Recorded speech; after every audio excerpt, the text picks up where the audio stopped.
In the sprawling tapestry of American law, millions of statutes, codes, and ordinances govern our daily lives. They are designed to protect, to order, to define. Yet, hidden within this vast legal architecture are echoes of a distant past, peculiar laws enacted during the 19th century, born from specific historical circumstances, societal anxieties, or perhaps sheer legislative whimsy. What's truly astonishing is that many of these peculiar proclamations, some utterly nonsensical by today's standards, were never formally repealed. They remain, technically, active. A silent testament to how thoroughly our world has changed, and how slowly the machinery of law can sometimes turn. The 1800s in the United States was an era of unprecedented transformation. A young nation expanded westward, industrialized rapidly, and grappled with monumental social shifts. Cities swelled, technologies emerged, and with them, new challenges for lawmakers. It was a time when public health initiatives were just taking root, when moral crusades often dictated public policy, and when local communities crafted regulations reflecting their unique concerns and eccentricities. In this crucible of change, laws were drafted with fervent intent, sometimes without much foresight, and often, without a clear mechanism for their eventual removal. Why do such outdated laws persist? The answer lies in the sheer volume of legislation and the practicalities of governance. Repealing a law, however archaic, requires legislative action. In busy sessions dealing with pressing contemporary issues, overturning a statute about, say, whistling underwater, simply isn't a priority. Sometimes, it's legislative inertia, other times, the laws are so obscure that no one even remembers they exist. But their continued technical validity means that, hypothetically, they could still be enforced, offering a curious and often humorous peek into the legal skeletons in America's closet.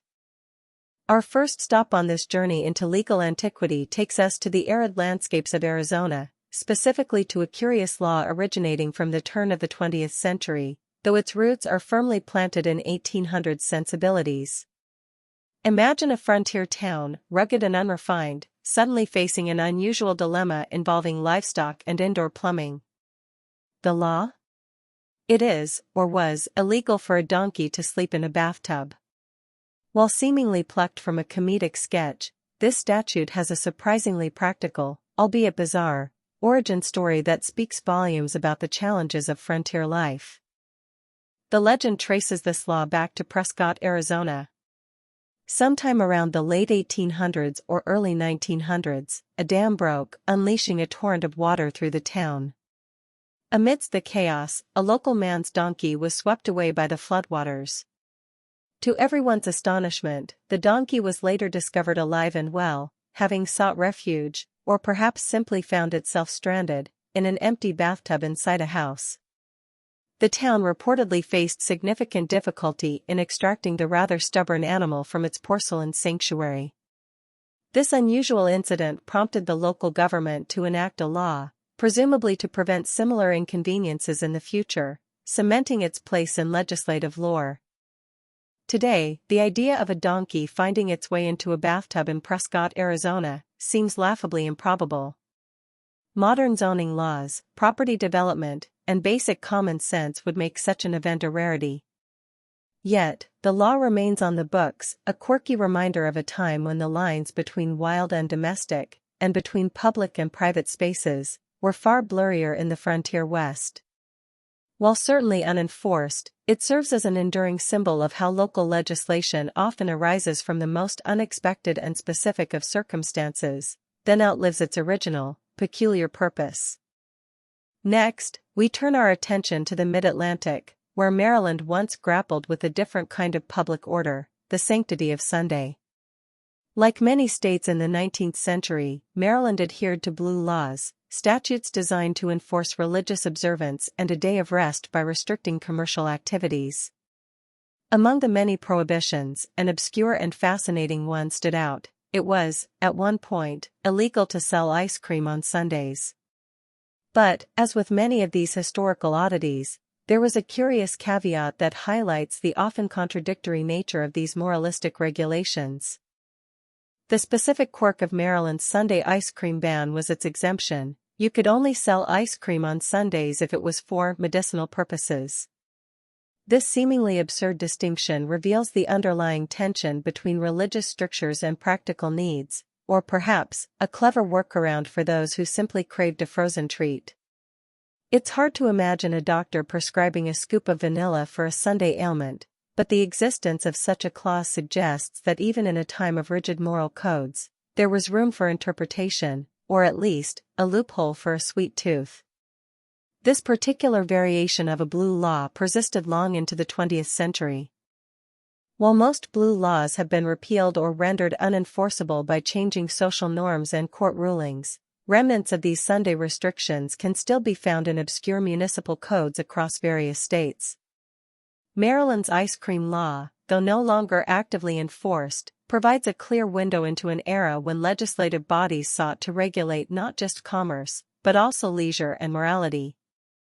It reminds us that what was once considered a crucial aspect of public order can, with the passage of time, transform into an object of historical curiosity, highlighting the dynamic and often inconsistent evolution of societal rules. From the practical absurdities of frontier towns and moralistic market regulations, we now journey to the verdant hills of Vermont, home to a law so impractical, it borders on the surreal. This particular statute, often cited in lists of bizarre laws, declares it illegal to whistle underwater. At first glance, this seems like a legislative prank, a joke enshrined in the legal code. But like many of these enduring oddities, its origins are murky, lost to time, or perhaps, never truly existed as an earnest attempt at regulation. It begs the question, how does something physically impossible become a matter for the law? The act of whistling requires the controlled expulsion of air through pursed lips. Attempting this feat underwater is, by definition, an exercise in futility. It's physically impossible to produce a whistle, let alone a sustained one, when submerged.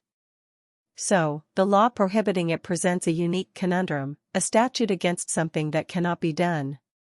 This leads many legal historians to believe it's either an urban legend that somehow got attributed to Vermont, or a misinterpretation of a broader, more mundane law. Regardless, its persistence in popular consciousness as a real law highlights our fascination with legislative absurdity. Even if the Vermont whistling underwater law is more folklore than formal legislation, its symbolic power is undeniable. It represents the extreme end of legislative overreach, or perhaps, simply the kind of peculiar local ordinances that can arise and endure without scrutiny. It forces us to consider the line between enforceable law and outright impossibility. For Vermonters today, the law is a running joke, a testament to the state's quirky charm. Yet, it serves as a powerful reminder that not every piece of legal text holds the same weight, nor does every statute genuinely impact public behavior or safety. Moving west to the Hoosier State, Indiana offers another glimpse into 19th-century public decorum. While not as universally known as some other bizarre laws, local ordinances in Indiana from the late 1800s reportedly made it illegal to chew gum in public. This wasn't about public health in the same vein as sneezing laws, rather, it was likely an attempt to maintain a certain standard of cleanliness and gentility in public spaces. In an era before widespread sanitation efforts, civic leaders were keen to discourage spitting and general untidiness, and gum chewing might have fallen under that purview. The ban on chewing gum in public aligns with broader 19th-century social crusades against what was perceived as vulgar or unhygienic behavior. The sight of discarded wads of gum, much like tobacco spit, was considered unsightly and dirty. Such laws aimed to cultivate an image of refinement and order in rapidly growing urban centers. While today, chewing gum is a ubiquitous and mostly unremarkable activity, this forgotten Indiana ordinance highlights how thoroughly our standards of public courtesy and cleanliness have evolved. It's a small, sticky window into a time when even minor habits were subject to legislative scrutiny. Our next peculiar statute brings us to the Mountain State, West Virginia, with a law that distinctly reflects 19th and early 20th century public health anxieties. It was once, and technically still is, illegal to sneeze on a train in West Virginia without being properly masked. This highly specific regulation offers a direct insight into an era grappling with contagious diseases, long before modern medicine fully understood germ theory or developed widespread vaccines. The enclosed, often crowded environment of a train car made it a prime location for the rapid spread of illnesses, prompting some rather unusual preventative measures. The properly masked clause in the West Virginia train sneeze law is particularly telling.